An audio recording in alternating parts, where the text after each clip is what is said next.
Don't take in negative. మీరు hero మెటీరియల్లా ఉండరు, but me success చూసినా ఫ్యాన్ ఫాలోయింగ్ చూసినా కూడా ఒక 2 మూవీస్కి అట్లా ఫ్యాన్ ఫాలోయింగ్ అనేది చాలా రేర్ కేసెస్లో జరుగుతుంది.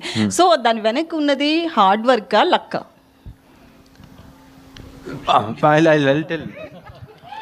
అండి మీరు okay, sorry Pradeep, I'm taking the mic because I been in this industry, I've done 170 films. You cannot say A to Z who's the hero material అండి. Everybody over is the hero material.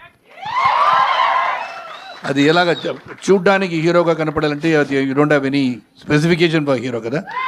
A person doing any act which is going to be benefiting the society is a hero. So దానివల్ల మీరు అడిగింది అది negative question కాదు. మీరు అడిగింది sir మీరు like Sarath Kumar అట్టు ఒక బాడీ బిల్డర్గా కనపడలేదు నేను అడిగే. Okay, hard work, luck.